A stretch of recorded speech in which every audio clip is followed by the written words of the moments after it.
Start the recording here. Okay, welcome everyone. Tonight is the 13th of December. This is our regular December 2022 meeting of the Willington Board of Education.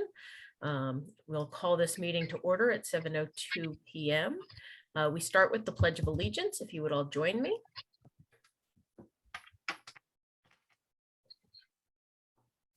I pledge allegiance to the flag of the United States of America and to the republic for which it stands, one nation, under God, indivisible, with liberty and justice for all. Thank you.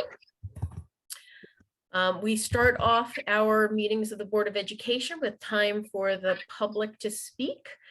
We ask that you come on screen to identify yourself or use the reactions button to raise your virtual hand so that we know to identify you. We ask that you start with your name and address for the record, and that you limit your comments to 3 minutes. If we could do that, we also have time at the end of the meeting if you'd like. Okay, seeing no one for that section of the agenda, we'll move on then to the chairman's report. I just want to note that a couple of us did go to the CABE conference last month and had a really interesting number of workshops. And we'll be using some of those best practices as we move ahead over the coming year. But it was really a useful experience, and we encourage all of you to put that on your schedule for next year if and when you can. It's a Friday and Saturday in November, so it does require time away from work possibly if that's the case. But I felt it was time well spent. So I appreciate those of you who came with me for that event, and look forward to bringing some of that information back to Willington as we move ahead. That's it for me. Communications. Nothing. It has been a quiet month. I suppose with Thanksgiving, that's not a bad thing. Let's move ahead then on the presentation. Perfect. So this is a new item for all of you. Mary Kay came to me as a middle school principal and started a conversation about, I think a parent had approached her, talked about the potential for doing an 8th grade field trip, something that a lot of districts do, a significant trip to something like a DC, Washington, DC. And her first question to me was, what's our policy? And I looked it up and we don't have one. There is no policy, I think, because we've never been in this position before where maybe there was an overnight trip or something. So what I asked Mary Kay to do was do a quick presentation for you tonight to give you some information. Because there's no policy, I'm going to be honest with you, I think I could approve this field trip. But I think it's something that the board really needs to consider and feel comfortable with, and maybe build a policy around if you approve this type of field trip, because obviously this is a significant one. It's not just going to Sturbridge Village. We're talking about multiple nights, overnight, school chaperones, 8th grade students. It's not a small deal. So Mary Kay, I'm going to turn it over to you and I will share my screen so you can go through your slides. Great, thank you. Thank you, everyone. So one of the things that I did preliminarily before I even entertained the idea of putting this trip forward was to put out a survey to the parents of 8th grade students. We have 42 8th grade students in our class, our graduating class. And my biggest concern, obviously, was feasibility of the trip. Would parents even support the trip? Even though there's a small, I didn't know how big the group was that was supporting it. So I put out a survey. I submitted the survey to parents twice. Of the 42 parents, I received 33 responses. 4 parents had stated no initially, and then the remainder of the parents stated that they were interested. The other questions that I asked had to do with the amount of money that they would be needing to fundraise. Because I wanted to understand better where people stood financially, and then what their concerns might be, if any. And then there was an additional piece for comments. So it was very, very short, really just to get a barometer around whether or not parents would be interested in even sending their child. So with that, I reached out to a travel company that works with many, many schools, one of which being Tolland. Tolland goes in November. The proposal for the trip she gave me was based on the number of students that we have, which is a much, much smaller group. So that being said, I put this presentation together, and Phil, if you could share your screen, we can start. There will be time at the end for questions. However, if anybody, if anything comes up and you have something when I'm on the slide, please don't hesitate. The dates that we proposed this trip are from June 2nd to June 5th, which is over a weekend. Students would be leaving on the 2nd, which is a Friday, and they would be returning on a Sunday night, I believe. It'd be good if I looked at my calendar. I actually really don't. I think it's a Friday night, Sunday night. They would not be missing. I think that would be a Monday. A Monday night. Yes, sorry. They would not be missing any testing. They would not be missing any major content, as most of their learning would be at an end. So that was definitely a plus. The price, when we get through to each of the slides, you'll see that things are, they set this up with approximations for numbers and things like that, because we really don't know yet how many kids are going to be interested. Next slide. So the big purpose around this trip is that there is a very, very strong connection to many areas of the curriculum. Besides just United States and American history, students have learned about the world wars. They've learned about the Holocaust. They're learning about the Korean War in North and South Korea. They're learning about the Vietnam War. They're learning about various branches of the armed forces, natural history, and then also zoology. So the attractions that are on the itinerary would be covering these places in our curriculum.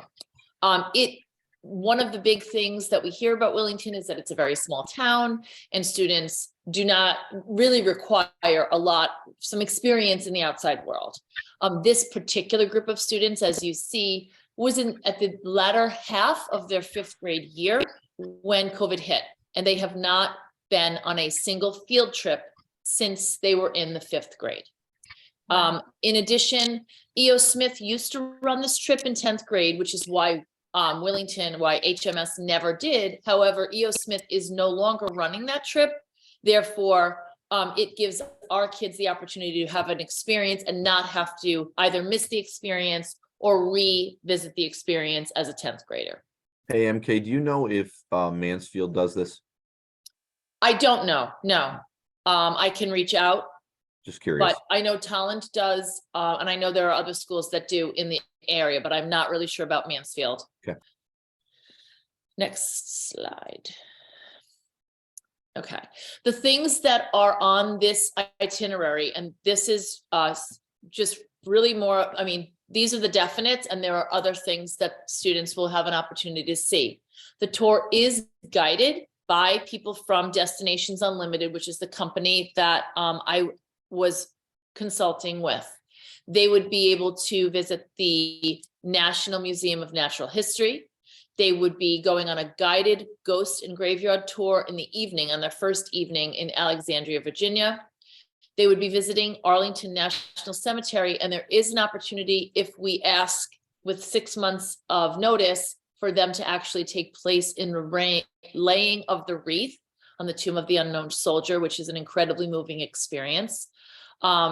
They would be seeing the Vietnam Memorial, the Roosevelt and Martin Luther King memorials, Jefferson Memorial, obviously anything on the Capitol Mall. They would be going to the U.S. Holocaust Museum. They would be getting tickets to see Sheer Madness, which is a interactive comedy and mystery that takes place actually in Washington, D.C. And that would be taking place at the Kennedy Center of the Performing Arts.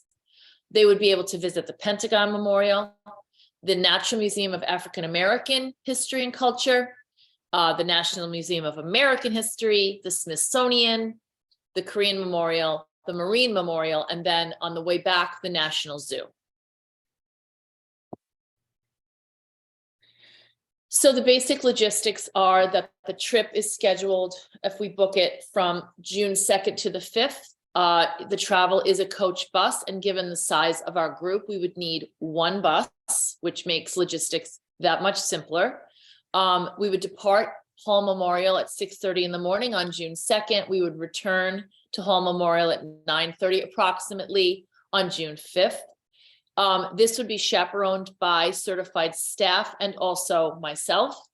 There are parents who have also said that they're interested. However, one chaperone per every 10 children is included in the price. And if parents were interested in going, they would have to obviously support their trip monetarily. The cost per student is approximately $850. The hotel that students would be staying at was called the Crystal City Hilton. It has since been renamed.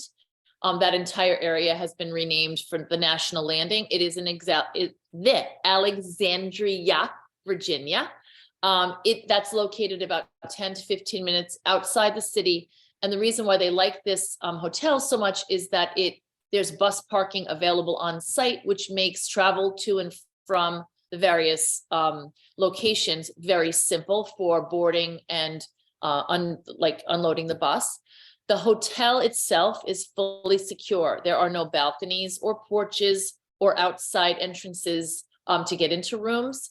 And there are guards and security that patrol the floors on a regular basis. There would be separate hallways for males and females.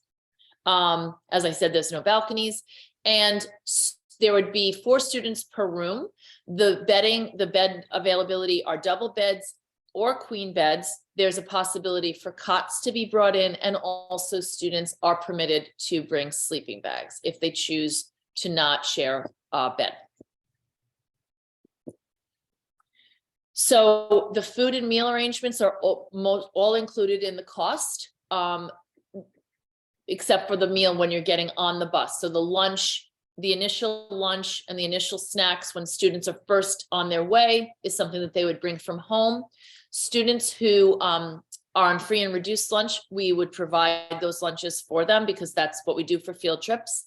The dinner would be a pizza buffet at the hotel that we're staying at. On the 3rd, which is the first full day, there's a full American breakfast at the hotel. The lunch would be at a food court in the Pentagon City, and then each student would get a food ticket that they would redeem for what they would want to eat. They have full choice there. And then they have a buffet dinner planned for Chevy's restaurant. It's a Tex-Mex restaurant. June 4th, the next day, again, full breakfast. The lunch would be at the Reagan International Food Court. Again, the ticket would be provided, all included in a student's cost. And dinner is reserved for Buco di Beppo, which is an Italian restaurant. June 5th, the day that we depart, full breakfast at the hotel before getting on the bus. And then each student has a reserve of $15 that they get when we stop for lunch on the way home. So we never run the risk of a student in 8th grade running out of money and can't buy their last meal, because we know students in 8th grade and money management. So we make sure that that's put aside. So obviously we know that this is not the most favorable economy for anybody. There will be fundraising options available, both for personal raising of money and for general. So when I say personal raising, it would be like if there's a butter braid sale or a pie sale and a student sells $100 worth of pies, the profit for that would be going right into that student's account and in that student's name. If there's a general fundraiser, say for example, a can drive or something where money is pooled, that goes across the board to defray the cost for everybody. Students who need financial assistance would have to pay a percentage, and that would depend on maybe a sliding scale. If they receive free and reduced lunch, that's something that the Board of Ed or Phil, we can weigh in on what that percentage would be. Obviously, the last thing we want is for any student not to be able to attend this trip for monetary reasons. And I know that, we have a principal's fund. There are funds available, possibly in my own budget to help defray the cost for students who are in need. If a family is interested in paying online, there is a 4% upcharge for that. My personal suggestion would be that we do cash and check, cash coming in, and we write the check out so that we don't have to incur that fee. But that would be an individual, I believe, individual family's choice. And there's also travel insurance available for any family that, if they want to feel secure about that. So if the child gets sick, if there's an emergency, if something occurs where they cannot go on the trip after raising all the money, they would be insured.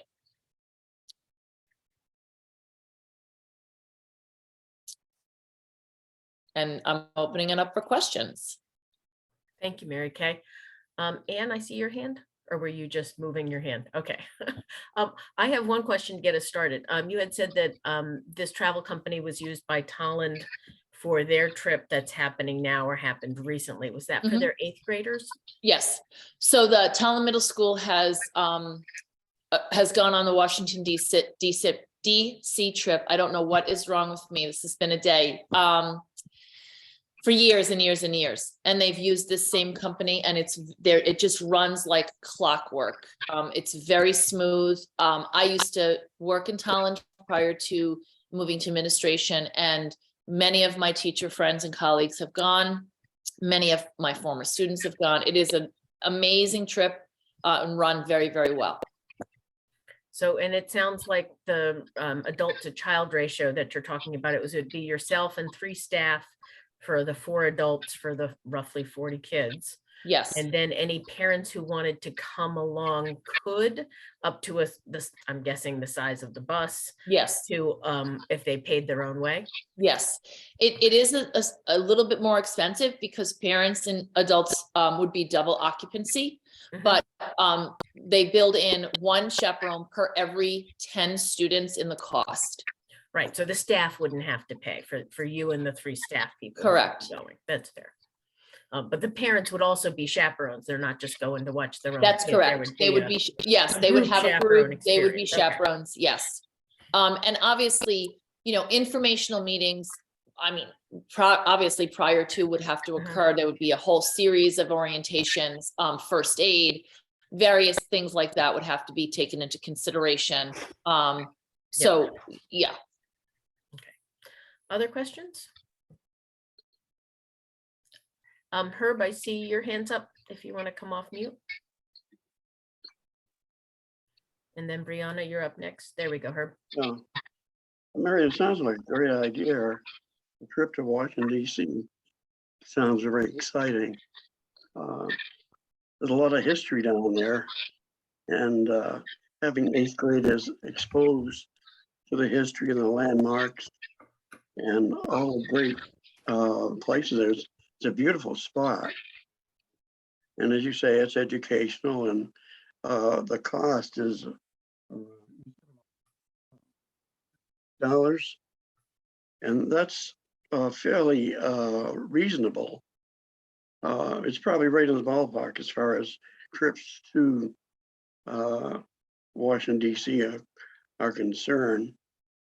The only thing is, in looking at the list of places that they're going to visit, some of those places you could spend all day. Some of those museums, for example. When you go on a trip like this, you just stop off at a museum or a place of interest, and you spend around 15 or a half hour maybe in that spot, and then move on. I imagine that's probably what you're going to do.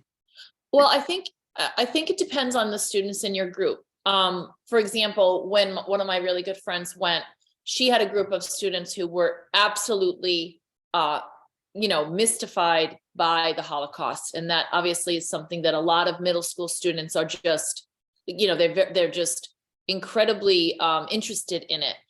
The chaperone would determine what the student interest would be. I mean, I don't want it, it's not going to be like a pinball where kids are going to go, oh, I see I see a woolly mammoth. Oh, and there's the Holocaust.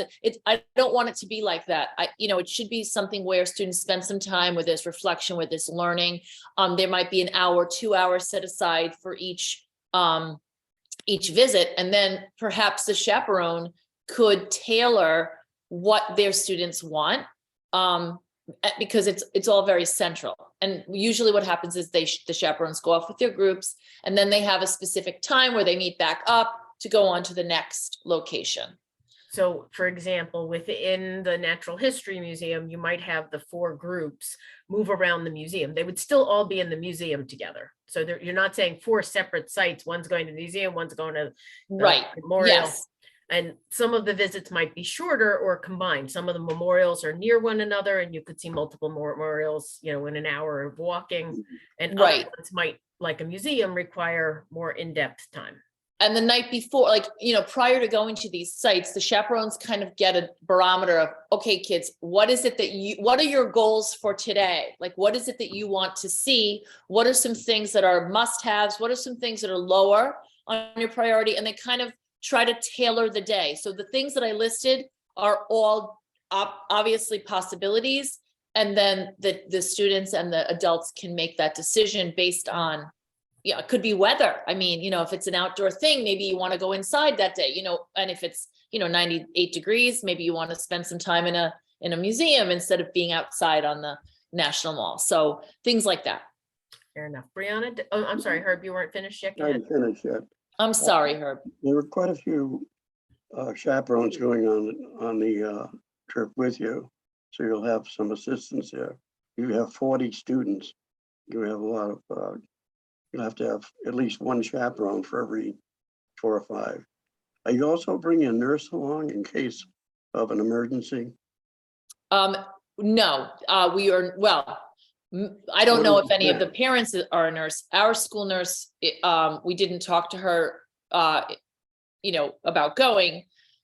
The lucky thing is that I have had medical training, and I often substitute for our nurse at school. So I'm not saying I'm a doctor or a nurse, but I do have extensive training. So I if necessary, I can step in. And we pray that doesn't happen, but we could also always be able to contact emergency if we need to. Also, on a trip like this, the $850 covers the bus and food and everything like that. But the students probably should take some cash themselves. They should have at least $25 or $50 for miscellaneous items, especially where they're spending several days in Washington, D.C. Yep. And that's, again, parent discretion. I remember going on trips and my mother would give me a certain amount of money and I'd be told exactly what I could and couldn't spend money on. And I did the same with my own kids. I do know that parents, some kids will, hand the chaperone the money and say, could you hold my money? And that's something that chaperones are, able to do. So yes, kids will have some cash to spend. Now, if a parent signs up, my last question, parent signs up and they suddenly find that they cannot go, their child is ill, or do they get a refund? If they do, So that's a very good question. I believe that there's a certain deadline by which time all money needs to be in. If a student is on the way to raising funds and they realize that they're not going to be able to go, my assumption would be that if that money is still just sitting there waiting for us to pay it out to the travel company, they would get that money back. But that's something that I need to check with the travel agent on to be absolutely certain. I'm not 100% sure. I do know that families are able to purchase travel insurance which is something that has come in handy, especially with this, triple demic kinds of things that are going on right now. My hope is that by June 2nd, we're not dealing with a lot of these same respiratory things that we're dealing with, but there is insurance available. So I can ask that question of the travel agent when I speak to her tomorrow. Okay. Thank you. You're Brianna, welcome. I Thank saw you. your hand. Yeah. Mary Kay, thank you for doing all this legwork to get this ball rolling. I think this is a wonderful opportunity. And I love this chance for our 8th graders to experience independence a little bit more right before they head off to high school. When I was an 8th grader at Hall School, we went to Quebec for several days. And yeah, that was super fun. And then I just wanted to say too, one of our neighboring districts does an exchange with Germany, and a bunch of their students just went there not too long ago, and we'll be hosting the German students here. So let's start to see the world. I love it. The teacher in me wants to know, on the 5th of June, will dinner be included? Because I think it said you're getting back later at night at like 9:30. Yeah, so they're going to have that full breakfast, and then every student is allotted $15. So my assumption is that they have the full breakfast. We get on the bus, there's a stop probably later in the afternoon, like later in the midday-ish, 2-ish maybe time frame. And then we're home by that time. I can check on that as well. Okay, maybe we need like a snack bucket. On the Yeah, bus. and that's something that they did when we were in Talent. They had like granola bars and Yeah. crackers and the cases of water and things like that you would pack on the bus so that students could have, because the bus is ours for those days. Yeah. It's Right. completely dedicated to our needs. So there is food that's packed on there that is non-perishable that kids can have to tide them over. Perfect. There's always a little bag of almonds in the bottom of my purse, guaranteed. Well, I'm the same, except mine Um, usually has been there for a while and it's turned. Yeah, rancid. Mary Kay, on that topic, Um, could you double check to see if it's actually 2 meal stops that the $15 is supposed to go over, or if it's 1 meal stop? Yep. Because I'm not sure for a 13-year-old boy that $15 covers 2 meals. No, I think it's 1 meal stop, but I'm not sure about the timing of Okay. that meal stop, but I will check. The other thing I wanted to know is if the chaperone fee is built into the student payment, is there some way that we can pull that out and find different funds for that so it does not have to be a part of the student's responsibility? I understand rolling it in so the staff members don't have to pay for it themselves, but is there anywhere else to cover that so it doesn't fall upon the shoulders of our students and struggling families? I feel that might be a question that you can better answer. I don't know that answer. I can find that number out for you, Brianna. Yeah, I'd love to take that off the family's plates if we can. It's maybe not too much, but that 800 is a hefty number. Yes. In my book. So if we could take $50 off of it, I mean, that even sounds better to me. $7.99 sounds better than $8. Yeah. And just to clarify, when I did do the survey, when I asked parents, I asked them what range of money they would need to fundraise. The majority of parents had, hang on, let me find my survey on here. The majority of parents had, of course I'm not gonna, here it goes. Had only like $0 to $200 as needing to fundraise. So I was surprised by that. I think, I had it at a range like 0 to 200 to, 255 to 4, I had ranges of money so I could see where we were, and very few parents would need above 600 to. And that's what they said, which makes it Correct, easier. correct. I mean, obviously, this is just a preliminary questionnaire, but I wanted to get a feel for it so that I wanted to know just how robust our fundraising would need to be in order to make sure that kids were able to go. Yeah, I think you asked all the all the right starter questions there on that survey. So that was a really important one for sure. And I think that if folks in town knew that our wonderful 8th graders were trying to go on this trip, that probably a lot of people would be happy to support them in fundraising or donation or otherwise. So I hope we can get this going and get the word on the street as much as we can so people can be so great. Go Falcons, take it to the sky, bring it to the Capitol. Laura? So just going along with that, first of all, yeah, I think it's a great opportunity for our 8th grade, especially if they're not doing 10th grade. Both, my kids all did the 10th grade trip. I'm wondering if they priced it for the 42 students, but what if you only have, the 29 that were interested?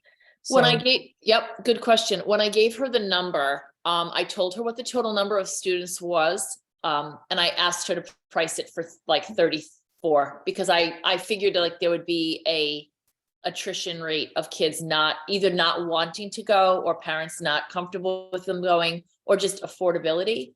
So I did give her a 30-ish range, because I didn't think the full 42 would go. Okay, so would it be the same within that range, or if there's more students, it would go down? If there is more students, it probably would go down, because remember, they share the cost For of the bus. hotel And that's stuff, where yeah. the major cost is. The quad rooms would still be the same, meals would still be the same. So it's transportation that would decrease. If it's one bus, that shouldn't, that you have more sharing the bus costs, right? Okay, yep. I'm tired tonight. Join the club. I've done this before though. Okay. So, That was it. okay. So the one thing that's not just related to this trip, but to any trip policy we might want to consider going forward, is we need to have a contingency plan for in case a child gets sick during a trip. And I do not remember if this was Hall or if this was when my daughter was in high school, but they were doing a trip, I think, to DC, and a whole bunch of the kids got the norovirus on the bus on the way down. It was a nightmare, but parents had to drive to like Baltimore to pick them up. Many parents cannot take a time out of their day during a work day to do that. And I really felt like there was a lack of contingency planning. Now, granted, in that case, there were so many kids, one parent went down and took 4 of them home with them at the same time because there were so many sick. And it was multiple parents who did that, who took a carload of very sick children all the way back home. But as long as we have a contingency plan so that there is somebody on call in an emergency like that can help step in, that would be really helpful. Yeah, that's a very, very good point. That is a very long way to drive if your child is sick. We don't all have cars that could go that far easily. No. So No. Yeah. So I think what's important to remember tonight is that this is a first look. Like I told MK, I don't want you to go crazy with all this planning to find out the board is not interested in this at all.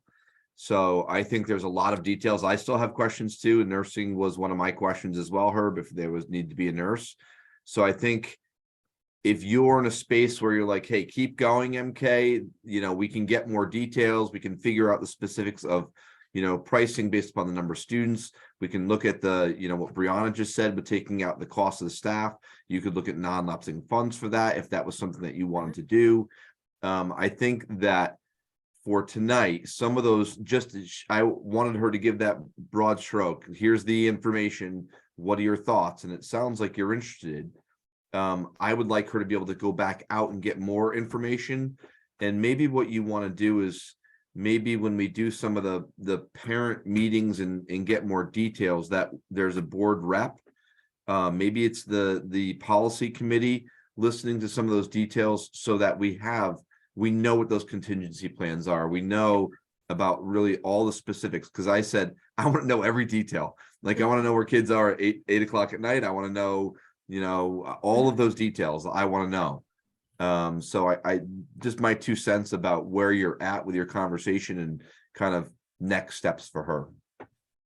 So I think that I have not heard anyone say that they have strong opposition to exploring this further. Am I correct or am I wrong?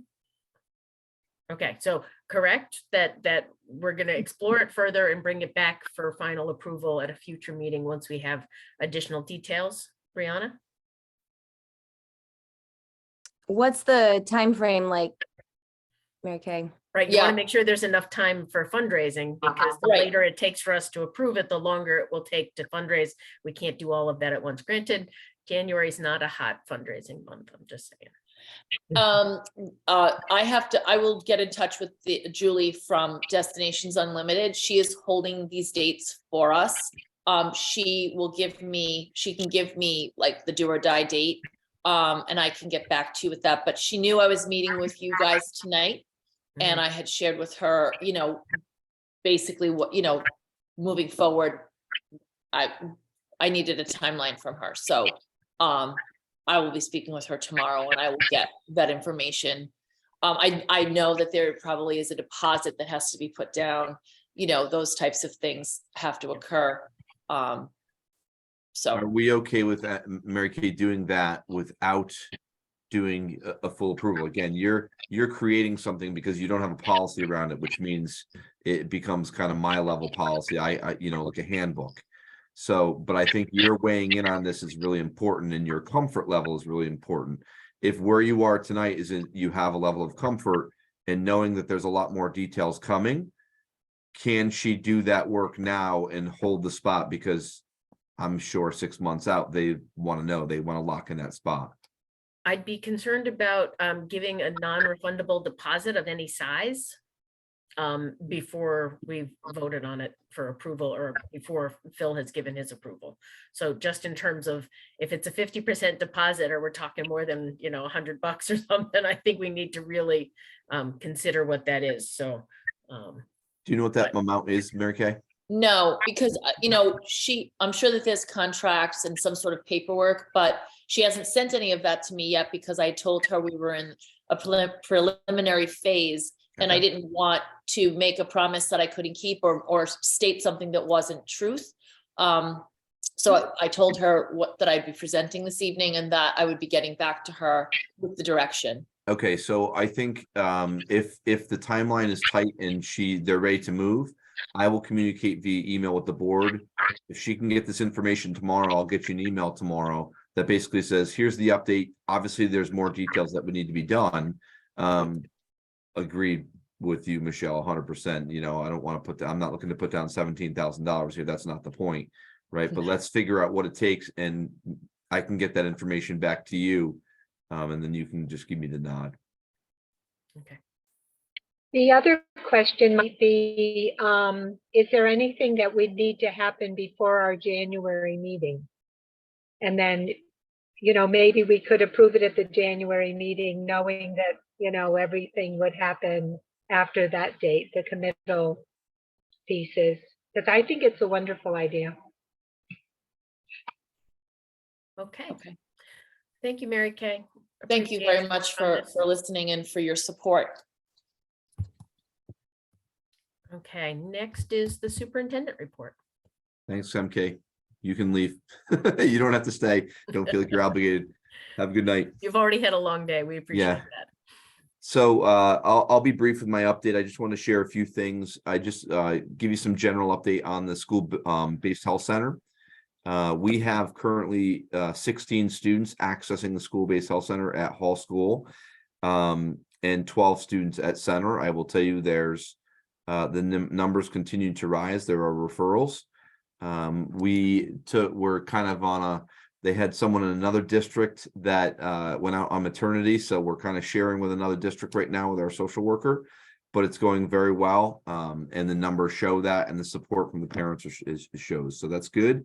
Just for clarification, Phil, those are for mental health referrals. That is When you say 100% correct. school-based health, we are not providing health services, we're providing mental health services. Yes, Thank 100% you. correct. I wanted to give you an update from the CIP approval that you had.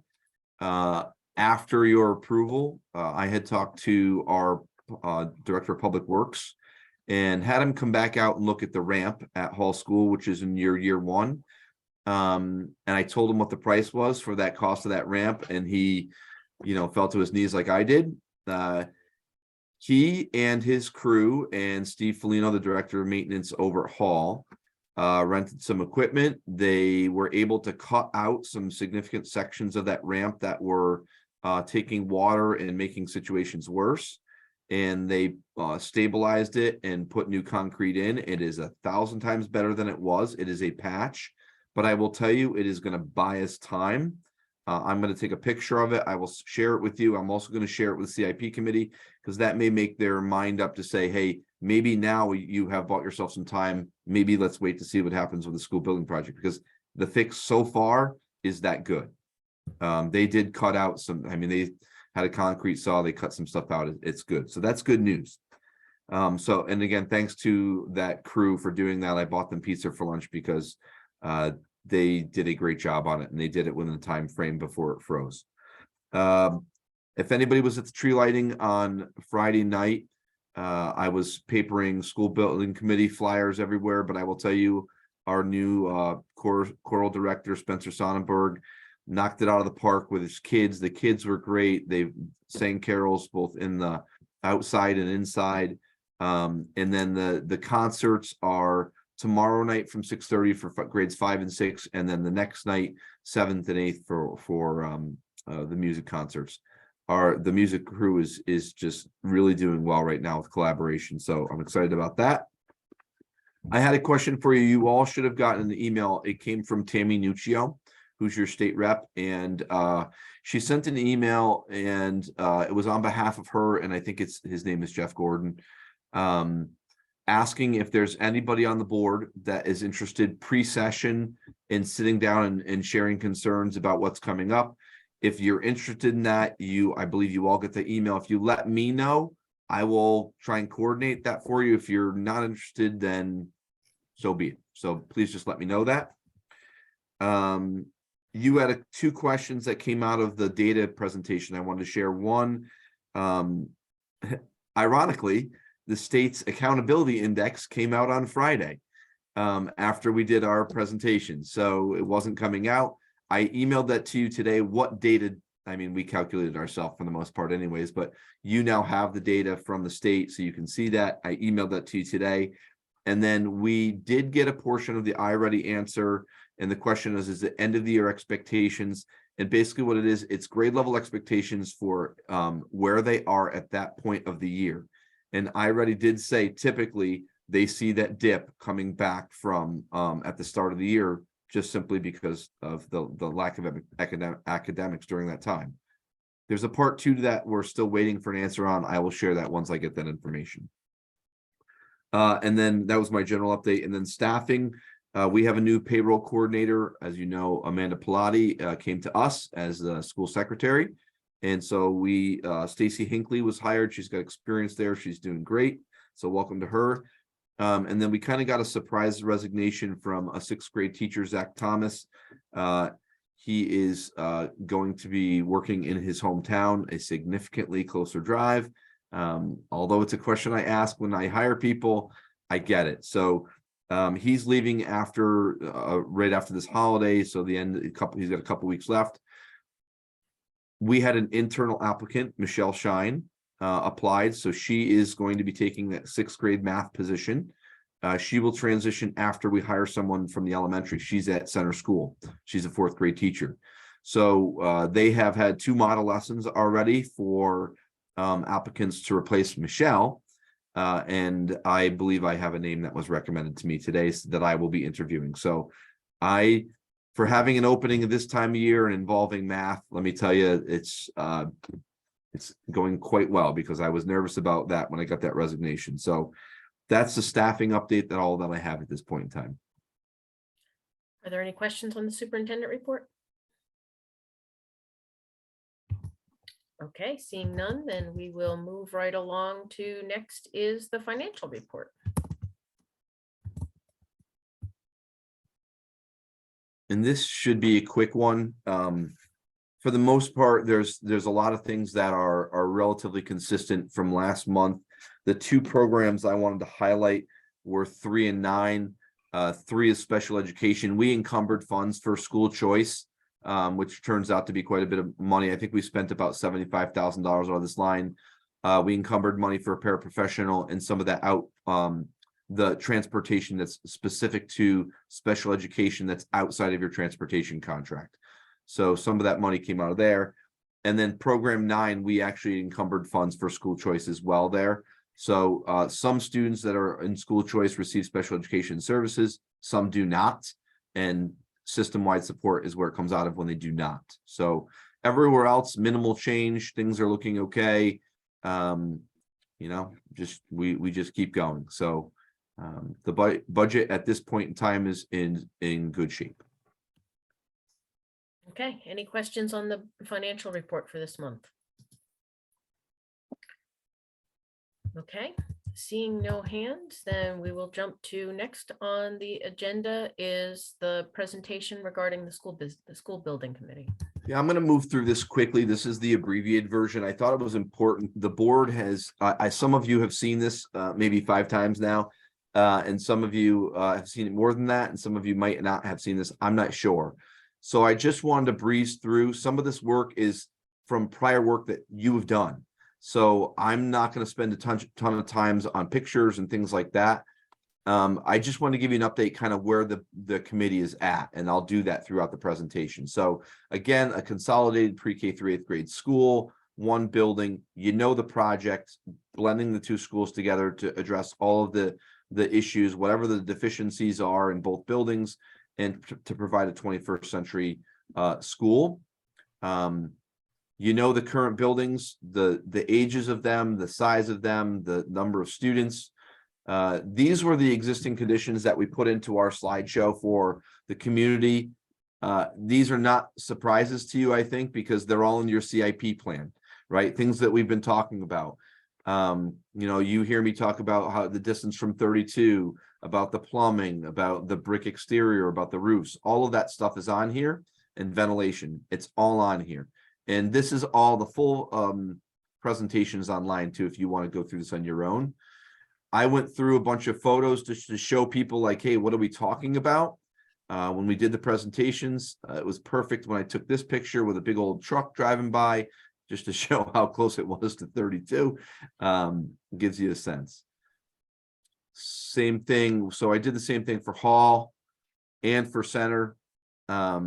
You know, just explain what some of the security upgrades were about double vestibules, things like that. Shared what information has been gathered, and this is new beyond the board, really. So they have the updated enrollment projections. Obviously, they have Colliers as their owner's project manager. You did the ed specs, which are out there. We have done a high-level concept plan for Hall School to make sure we can do an alteration extension project there so that your ed spec fits in there. We believe it does, but we have also hired another firm. The school building committee hired another firm to come in. I'm meeting with them on Thursday at the school to basically give them the lay of the land and show them the building, and they are going to confirm. They'll do a concept plan. There's actually going to be 2 for Hall School, because it's a tight space, looking at different options. And then they'll do one concept plan for placement of a school on a new site. All right. We have all sorts of budgets and schedules based upon where we are at and how long a project would take. You know that we have a site. I believe you know that. It is on Atomic Road and Glass Factory Road. It borders those 2. There is a simple, I don't even want to call it a contract, the letter of intent to purchase if we go a new school on a new site. And then we've done a phase 1 environmental. You know, because you've lived this with me through the roof projects, the challenges of working with the state.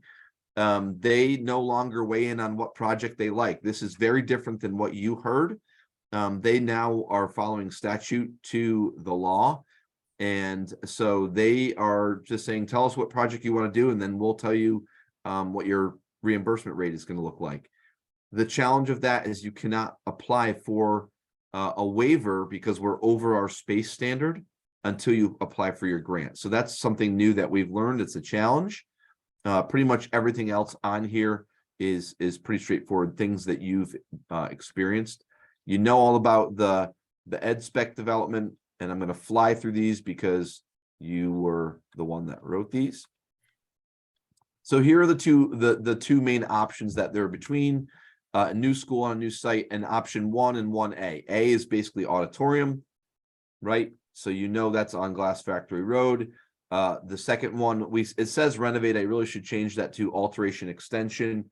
And that would basically touch everything. These are the things that would happen to the building per Scott Pellman, the owner's project manager's concept plan. This could change based upon a new concept plan, but we know it would work. There would be, we would demolish the existing locker room, the academic wing. When you're facing the building, when you look to the left, that would be demolished, and that would either be open space for future expansion. It's a small space for future expansion.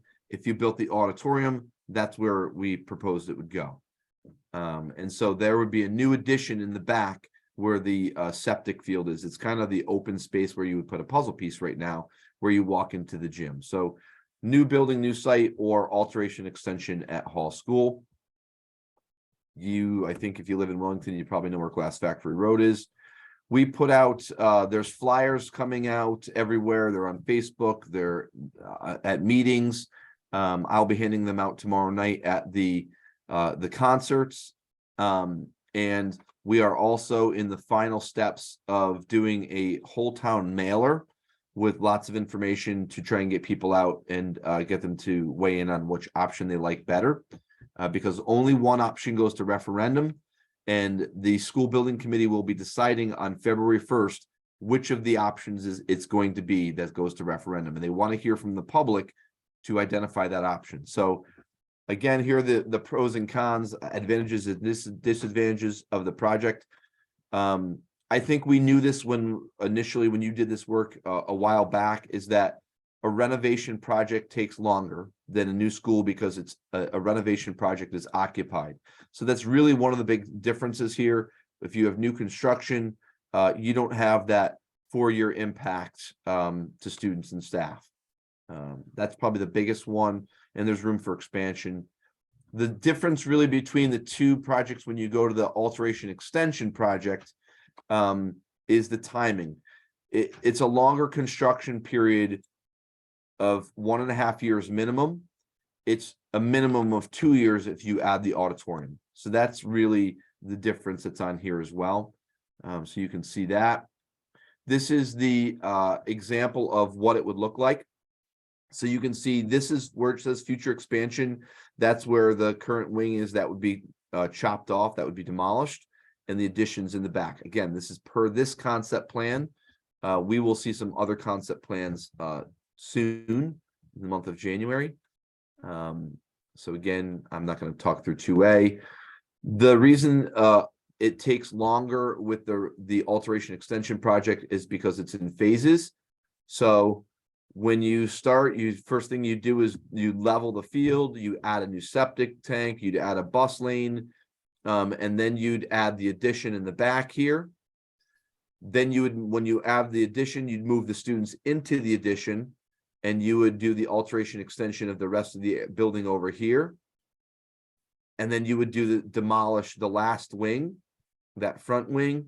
And then if you had an auditorium, you would build it last. That would be the last thing. So gives you a sense of the phasing process of the two, of that 2A project into option 2. We expect, if it's a new building, new site, that you would move in fall of 26.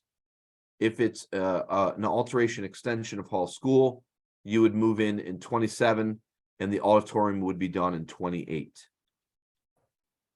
This is the estimated cost savings. You will have a great deal of weighing in on this if this project passes, because this is off of your budget.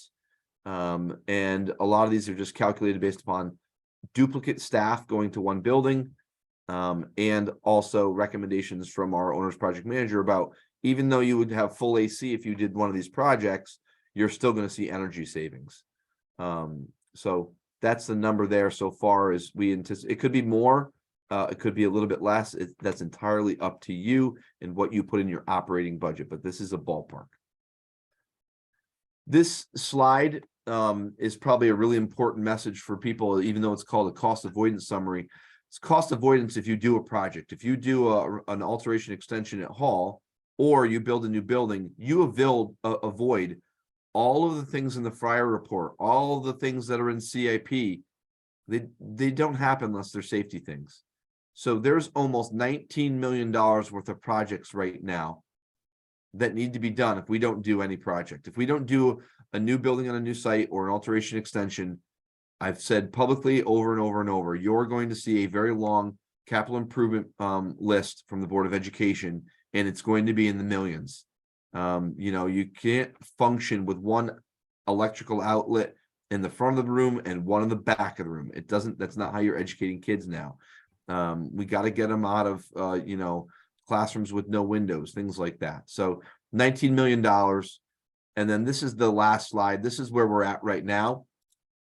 And this is the information we're working on right now is the mill rate impact. That is coming. We just in our last meeting had conversations about general numbers for ballpark. And what we did was, so you can see the cost in the first column of the total cost of each project.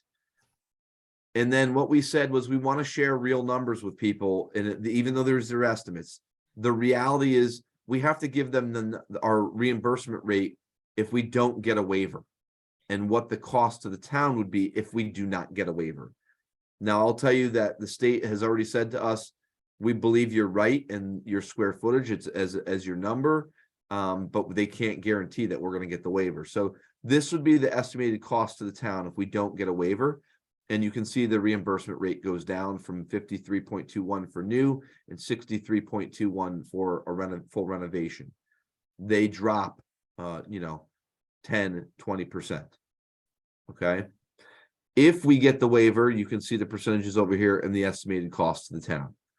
So it obviously, if a referendum would occur in sometime early March, we anticipate.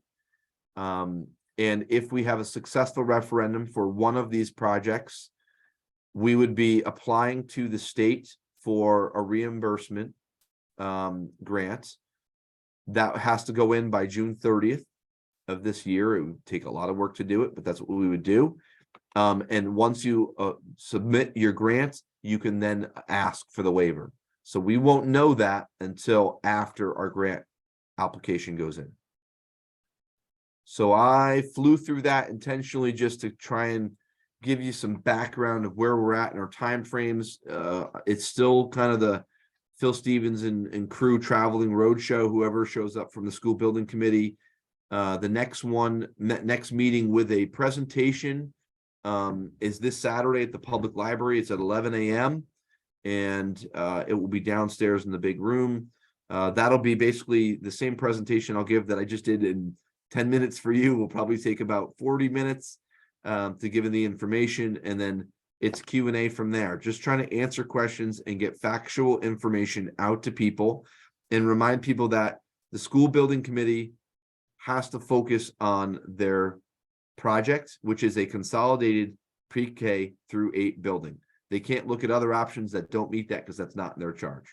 So that's where we are at right now for the school building committee. Questions about For that update, are there questions from anyone on the board about that? A lot of that is stuff you've seen before, but in case you hadn't seen that, if there are any questions that you have. Ann? Phil, as you do your next presentations, will that include the tax figures? Not yet, because the finance committee needs to meet first. I anticipate that the mill rate tax implications will be out I think it's January 5th. Is the next kind of big presentation. I think it's going to start at that one. Okay. As long as that committee meets and as long as they approve what those numbers are. Okay, thank you. Mm-hmm. Herb? In your presentation, you said you looked at 150 sites. 120, over 120. I didn't know there were that many in town. There are. Yeah. In the statistics that you showed us just now, that for the construction and so forth, does that include the purchase of the land? It does. Yep, that's a full package. So in the cost, if it's a new school, new site, that includes all of the costs to purchase the land and, In developing it? all the phasing to get into it.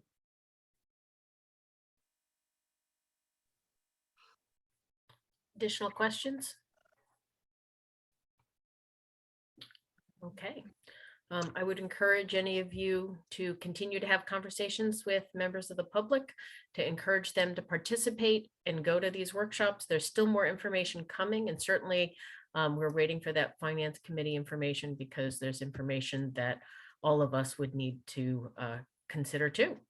Yeah, that's the biggest thing, Michelle, is we need to hear from people, and that's my message as I hand a flyer out. It doesn't matter if you don't like any of the options, share that. If you like one of the options, share that. And sbc@willingtonct.org, please send in the emails so we hear from people about what the SBC wants to hear, which option is on people's radar. Just a note from for those who are watching this either from home or on recording, the information needs to go to the school building committee, not to the Board of Education. That decision is not a Board of Education decision. We'd be happy to hear from you, but we are not the people making those decisions, and we can't pass along your information as well as you could provide that directly to the school building committee. So please contact them directly. Anne? Phil, did you want to mention the survey, which is? There will be a survey coming out. There will be a QR code on the mailer. There'll be paper copies coming out. We're trying to keep it short and concise. What option do you like? Similar to when we did the survey a couple years ago, it's going to be way shorter than that. And so I think that's probably going to be January too, just by the time that's ready and approved. But the more feedback we get, I think the easier it is for the school building committee to make the decision to which project goes to referendum. That'll be really important data for us to consider. And that's something that would be important for more than just people who are connected through the Backpack or School Messenger to be able to access. So I'd hope that would be up on all of the town websites, et cetera. And again, the good thing about waiting until January is we will be past the holiday season, and That's people the will be idea. more likely to pay attention to it. And plus Right. we'll have more information, because we couldn't answer a survey right now because we don't have enough information. And certainly some of the elements about the waiver, we will not have perfect information, but we will have better information. Okay, so more to come. We'll continue to hear more and more about that. Next on the agenda is approval of the minutes for our regular meeting of November 8th and our special meeting on December the 5th. I would accept a motion for both if nobody has any issues. Go ahead, Herb. I make a motion that we approve both of the minutes. Thank you, Herb. Is there a second? Anne, thank you. Are there comments or questions on those minutes? Okay, seeing none, we'll move right to a vote. All those in favor of approving both sets of minutes from November 8th, 22 and December 5th, 22 signify by saying aye or raising your hand. Aye. Aye. And it's unanimous, so we're all set with that and don't have to do a roll call vote.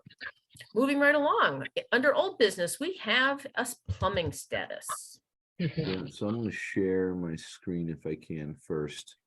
So just to kick us off, the conversation that we had last time was around what do we need now? And the picture you're looking at right now is an updated shutoff valve, new lines here. This is what really it should look like. Oh, it won't allow me to do that. That's very interesting. I'm going to click, give me 1 second. Sorry, it wouldn't allow me to change pictures. And this is one that is in fair condition, no shutoff valve. This right here, you can see this shutoff valve. Some of these look like they're frozen, and this is what a lot of plumbers won't touch. You can see the corrosion in the pipes. This is fair. It's not terrible. It's not great. So when I'm going to share a kind of a spreadsheet for you to let you know kind of what we're doing. You get a sense of what are you looking at under sinks in classrooms, and those two pictures were both from center school. Give me 1 second. I'm going to pop this back up on my screen now. And so what Matt Jensen and Steve Felino are our two maintenance guys at one at each building. And I asked them to just go through and get some information for me. And this is the way Matt classified it. It's got the room, what the fixture is, and then what the condition is. You can see that we've done some plumbing work already in certain spaces. I'm not addressing cabinetry in this. He made some comments about cabinetry, and I can show you some pictures of the cabinetry. It needs to be replaced long term, but that's not going to cause a flood, and it's safe. I think the plumbing is the piece that I'm more concerned about. So anywhere I highlighted in yellow on Matt's document needs new drain and supply, faucet in fair condition, cabinet in fair condition. I would leave the faucet and the cabinet alone for now and make sure there's a new drain and supply. And he did this through the entire document. So each of the schools that has a sink need new everything. That sends a big red flag to us, right? Like that's all original, and the shutoffs need to be put in, and needs a new supply, new drain. And you can see that it's throughout. There's some that they've, taken care of throughout the years. And there's some that it doesn't mean they're leaking. There's probably some corrosion, but it needs some work. Steve did the same thing at Hall School, and basically gave me a list and said, we have approximately 11 toilets and 13 sinks that need some work, and to varying degrees, just like Matt has to varying degrees. We had someone come in just to, without putting a real dollar amount on this, we had somebody just walk Hall and look at the projects that Steve was talking about. Some of the stuff is, replacing some spuds and vacuum fitting on toilets, the hot and cold, the feeds, the shut-off valves, the stops, updating sink drains, faucets. He would replace one full sink, $15,000. That's just for Hall School. And that is not everything. That's just what projects does he think would be priority. I'm going to make an assumption based upon that number and the number that Matt has, that we could double that number easily for plumbing, for things that we should be looking at. And so the hard thing about this is in your policy and how you purchase things is you could do this in a couple manners. One, you could just do a pocket of money and have someone come in and prioritize projects. Matt and Steve are not plumbers. They'll tell you they're not plumbers. They're general experts. That's how I use them, right? So they have someone come in and look at something and they say, that's in worse shape than that one. We need to replace that one over there. They want that opportunity to do that. And so what you could do is just, if you wanted to move quicker on some of these projects, you put $20,000 in next year in CIP for each of the buildings. If you wanted to put some money forward now, you could use some of your non-lapsing funds. You could name a dollar amount, and we could just start picking away at it. And some of these plumbers will give us better rates if they're outside of our school day, meaning if they can come in on a Saturday or Sunday where they might not have another job or it's flexible, we might get a better rate. There's a few plumbers that we deal with. They've all done good work for us. It would just, some of it depends on what the job is. Some of the plumbers we've used, they've said, I'm not touching that. Where others will say, it's a bigger job. I have the manpower to do it. I have the equipment to do it. I can do that job. And basically what you would do is I would, as invoices come in, I can share them with you. I could show you the impact of what we've adjusted and how we've spent the money, just like I do kind of for the budget. And this would be outside the budget, and we would just start chipping away at some of those plumbing challenges to make sure, we have to me, shut off valves are important. But I would trust the plumbers coming in and they're stating, look at of all your projects, this project right here in this classroom is the most important. Let's start here. And that's where you would draw your money from first. So that's kind of my suggestion. I intentionally did not give you a dollar amount. There's other ways you could do this. I could have somebody come in and put the whole project in and quote the whole project, but that's kind of what your CIP money is. So I'm not sure what direction you'd like me to go in at this point in time. Any particular thoughts anyone wants to share? I would be inclined to put, say, 5,000 or 5,000 for each school from the non-lapsing fund towards this to start chipping it away at the highest priority pieces. And once they've had a chance to look through them, then to have you come back with a further piece. It doesn't make sense for us to do it all at once because quite honestly, we're probably going to have, only 1 or 2 people working occasionally on weekends or a little extra here and there. So it's not something that we need, and they're not going to be working over the holiday weekend over the holiday. So if we want to put something forward to maybe get started, what do people think about that idea? I think that they, Go ahead, Herb. I think it's a good idea, but the amount of money that you're allocating, is that 5,000 for each school or 5,000 total? I put both options out there. Do you have a preference one over the other? What do you think? Well, I think we should allocate money for both schools if we're going to do it. So 5,000 for each school. 5,000 for both schools, okay. Okay. Anne, did you have something?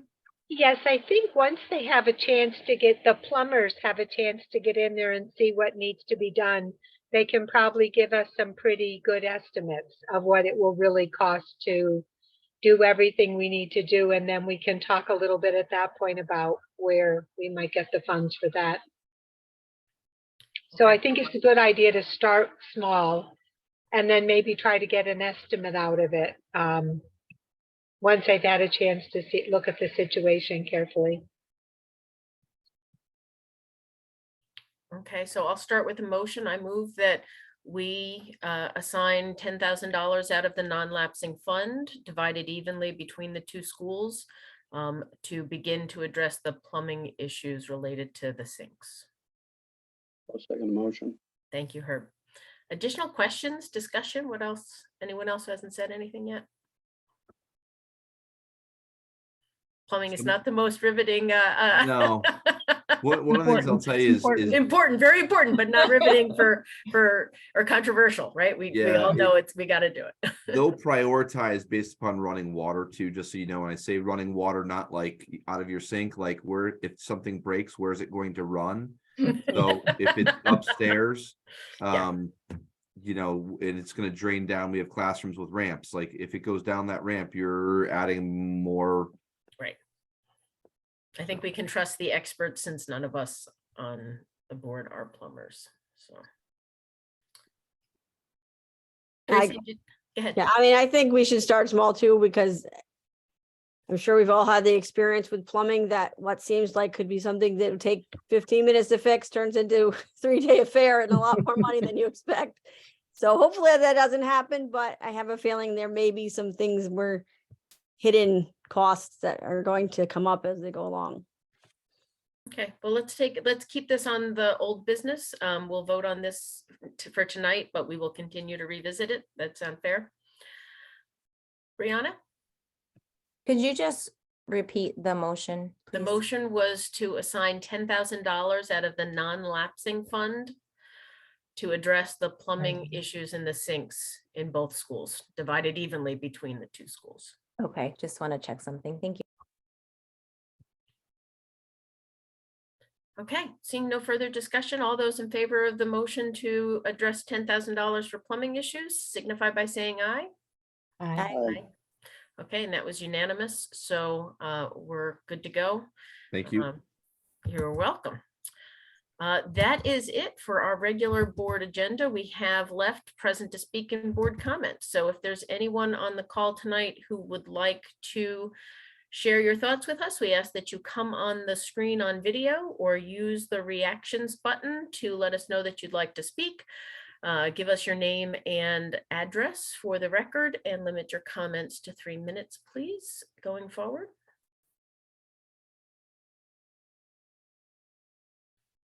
Okay, so nothing super controversial tonight. No plumbers on the line that I know of that want to give us advice, but always welcome. We hope that you'll continue to come to future meetings and be involved in the schools. We're glad to see that people from the public are able to participate with us. But that leaves us with board comment. So who'd like to go first? Remember, whoever goes first gets to start off with all the stuff, and later on, everybody will have said everything you want to. So Anne first, and then Herb. I just wanted to thank Zachary Thomas, the 6th grade math teacher, for his good time in Willington, and wish him luck in his new adventures in the future, and also to welcome Stacy Hinckley.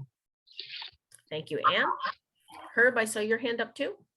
Yeah, I want to thank Mary Kay for the presentation on the trip to Washington, D.C. I think it's a great idea, and it's an enrichment program as far as I'm concerned, which we can use. Also, I think if you give us a list of all of the staff members in Hall School and Center School, and I was wondering if you could just update that once in a while as we have changes.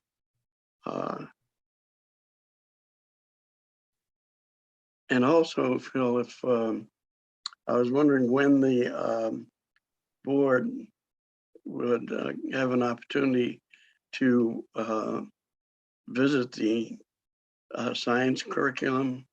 Is that going to come before the board the first of the year sometime or soon? Yeah, so the curriculum committee has met once. Hopefully, is it Thursday night? The days are blending together, everybody. They meet again, I think it's Thursday night, and they also see their first round of phonics introduction on Thursday night.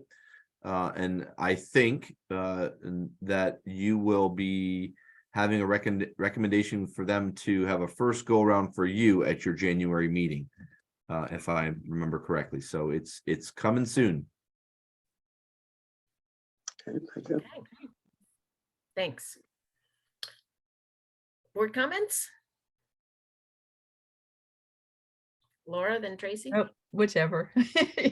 Want to go, Tracy? It doesn't matter.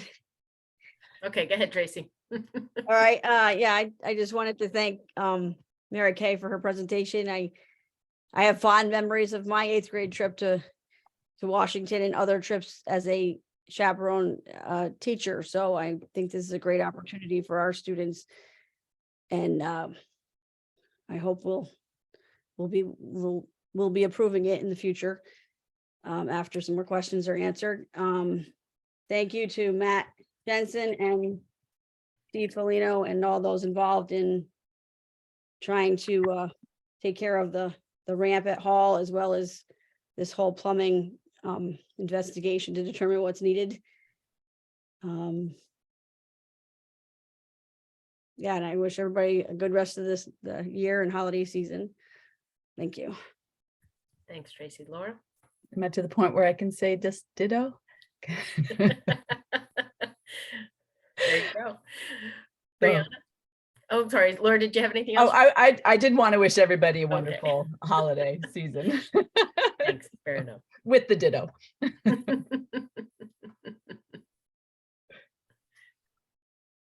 Okay, if we have a chance, let's see if there are some students who want to walk around with those plumbers and check things out and put priority to them, because it's a club opportunity or maybe some sort of STEAM situation we could work in, you know. They could probably tell you which is the most important based on their own experiences, unfortunately. Career exploration. Always. Yeah, I think that would be kind of cool for some of them. They love getting in those like secret, you know, maintenance closets, like amazing. And good luck to Mr. Thomas. I know he brought a lot of razzle and dazzle to 6th grade math, which sometimes is kind of a tough age and tough subject, but he definitely brought a lot of razzle and dazzle. And so good luck to him. And really just a very happy and healthy holiday to everybody. Okay, Thank you. I would say the same. I would also like to mention the chorus. So that it's a lovely time of year for a lot of choral music, and I'm pleased that we have someone who's willing to have our students' voices shared with the broader community. So that's lovely. And certainly a nice way to celebrate the holiday season. Happy to see you back, Herb. I want you to stay away from anybody who has the slightest sniffle so that you're, able to stay healthy. And I should wish that for all of us, because given the number of things going around, we need to be super careful. And I hope that our students and our faculty stay healthy too through this season, because it's been a challenging couple of weeks already. And thank you, Mr. Stevens. So that's it. So with that, we will officially adjourn the meeting at 8:22. So thank you all. Have a happy and healthy holiday season. And I will not see you in January. So I will see you in February. Oh, Right. yeah, maybe in Utah, I'm not sure. If there are going to be more than 2 of us absent, we may have a quorum issue. Well, So if you are I- not I- going to be at the January meeting, please let me know. I can probably Zoom in. I should be Gotcha. at a conference, but shouldn't be a Okay. problem.